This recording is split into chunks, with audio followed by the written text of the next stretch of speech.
Welcome to the Insurance Brokers Podcast, Helpful Hints. Here we break down the best, most informative bits of our full-length interviews. Can I ask what you both think? Because it's highly related to this reputational thing, which absolutely is linked with corporate social responsibility, as we've obviously just discussed.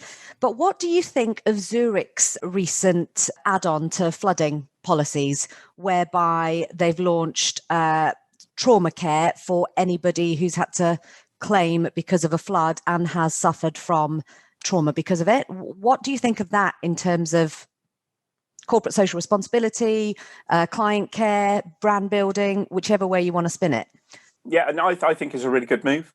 I mean, years ago, we saw some American research which talked about the mental impact on people involved in large flood claims. Clearly, they have some quite dramatic incidents in the States. And therefore, I think the more that we can do to, when there's an incident, you want your customers to be looked after. You want to retain your customers. And the sad fact is that a huge proportion of businesses that suffer a big event don't continue to trade for one reason or another. They end up ceasing to trade. I think being able to provide additional services is great. And I think in terms of the various boxes that you talked about, not from a tick box exercise, but in terms of improving how you're perceived, I think it scores in all of those.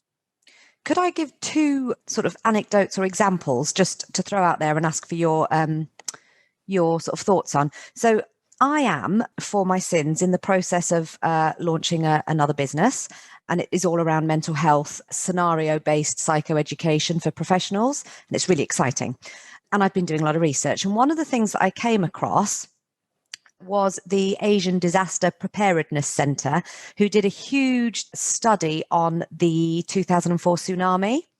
And it looked at it from a sort of the financial and the economic impact right through to the social impact on people with PTSD, people who had lost their jobs, lost a limb, mentally couldn't go back to work, or, had to leave work 3 years later because of the psychological scarring. And one of the things that it said was that the psychological scars from the people who were involved in this tsunami will still be being seen by 2085. I mean, that's assuming people live very long, obviously. But that statistic, and I don't know where they got it from, so take it with a pinch of salt, but that statistic I think is very powerful.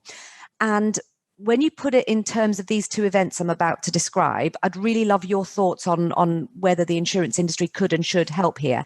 So I have a friend who was in Thailand, and she got a ferry from one of the islands back to mainland, and the ferry something caught fire and the ferry sunk, and they all had to jump overboard into the ocean and then wait for lifeboats. Incredibly traumatic event. And also the 2016 Sri Lankan bombings, the hotels that were involved in that. And actually, Graeme, you'll be better placed to talk about this, because I know you guys had some relation to that, and you can probably give a bit more information. But the support that was then, nothing was given to Penny, and she suffered with PTSD for a very long time. I know there was support given to the people affected by that bombing, and it came from the sort of insurance industry. So that information, what do you think about it? How could we do more? And how does it tie in really to what Zurich are offering? Because I know Zurich's underpinned by the same people that the Sri Lankan bombing was underpinned by. You've raised 3 or 4 issues in there, and I was trying to write them down as you were going.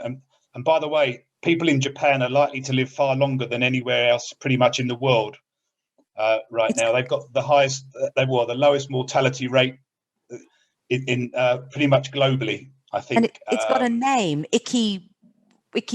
Well, here's something to edit out of this podcast. And that in Japan, they sell more adult nappies than they do to kids. So I'm not editing that out. That is an interesting statistic. It gives you a sense. Right, I'm not going to ask you where you got that fact from.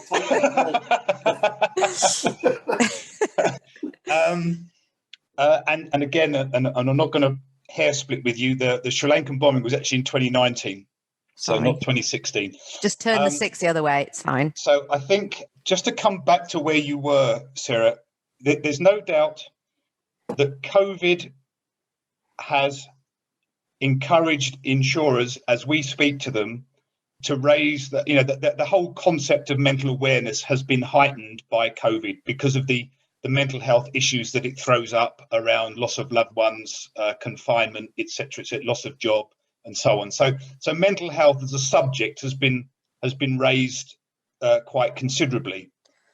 I think one of the challenges that many insurers are trying to balance is how to develop CSR strategies, but at the same time, it not necessarily be just a cost center. What's almost a case of what's in it for me? How can I develop something which is going to bring, valuable additional benefits to my business? And whether that is brand awareness or data based on the incident in terms of who's managing this and so on and so forth. If we take an incident, for example, around Sri Lanka, that Sri Lanka bombing, and from memory now, there were 3 hotels affected in Sri Lanka, in Colombo, and I think 3 police stations. And all told, something like about 500, I think probably about I think about 500 people were injured and about 300 people were killed. The insurers that were involved in underwriting those risks were very quickly on the scene, with security companies that were there to assist people.